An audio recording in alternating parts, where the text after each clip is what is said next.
As Debbie prepares to leave for California, Jason Laker goes to interview Reverend Maggie Smith, no relation to Debbie Smith, and is accompanied by Carrie, James, and Whitney Owen.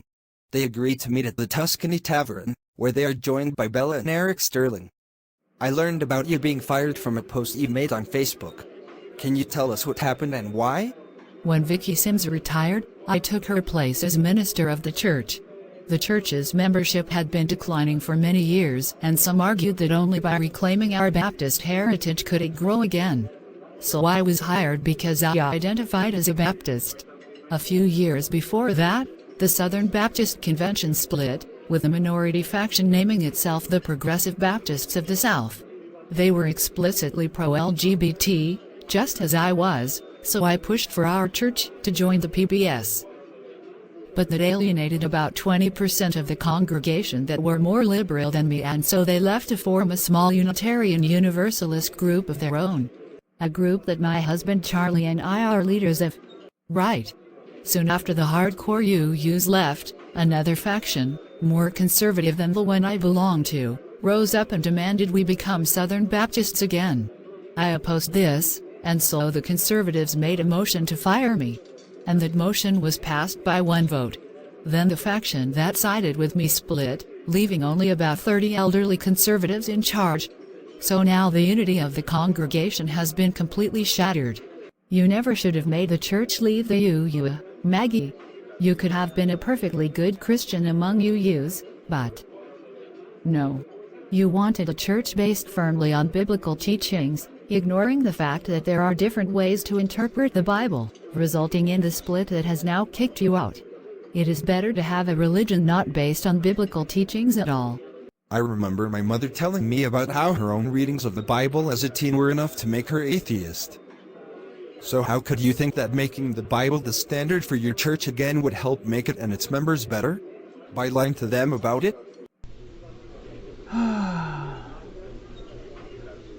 Clearly, I was blinded by my own idealism. I was trying to save the church, and instead I destroyed it. Eric and I were raised Catholic, and one of the things we were taught as children was that the Bible is the product of the church, therefore the Bible cannot be the only source of Christian dogmas. The church itself must be the ultimate source. Protestants seem to believe the opposite, that the church is a product of the Bible. Which is absurd, since the church was founded by Jesus and his apostles in the 1st century AD and the canon of the Bible was not established until around 400 AD. I never thought I'd hear a credible argument for Catholic teachings, but you just gave one. So are you saying I should become Catholic? Nope. Bella and I discussed that issue long ago. We were actually convinced to leave the Catholic Church by Bella's best friend Penny, who had also been raised Catholic. Penny, why have you asked us all to meet with you here in this room?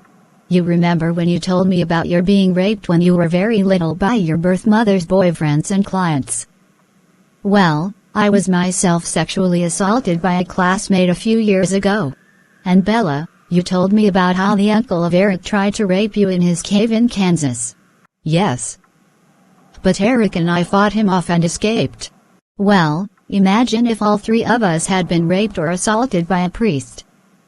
I was raised Catholic, but I have read stories about children being molested by priests, and what was most shocking was that often the Catholic Church would do nothing to stop those pedophiles, instead moving them from one parish to another to enable them to assault more victims. And you can't dismiss this matter as just a few bad apples. I once read that if you have one bad cop surrounded by 10 other cops who don't reject their fellow cop, you really have 11 bad cops. And based on that argument, I have decided to resign from being Catholic as soon as I turn 18. I can't stay in the church, I won't marry in it, and I certainly won't raise my children in it. I won't risk them being sexually abused. I'm sorry, Bella, but I think Penny is right. The more I think about it, the more I want our kids to be raised in a different religion. There's just something about the very structure of the church that always bothered me, and it's this. How can an institution run by men that are supposed to be celibate supposed to tell married couples like us about being faithful to each other? As an auto mechanic, I wouldn't listen to someone who has never even driven a car, let alone work to repair one. So you want us both to leave the church too? Yes, I think that would be best.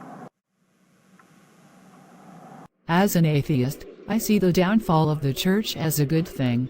I remember all too well how corrupt it was under Reverend Dave Owen, and even if the conservatives succeed in hiring a Southern Baptist minister to replace you, Maggie, it's a safe bet that it will never be the religious powerhouse it once was. Debbie and I started out in 2021 as junior members of a small Unitarian Universalist fellowship founded by our mothers. And we can join with such a fellowship once again.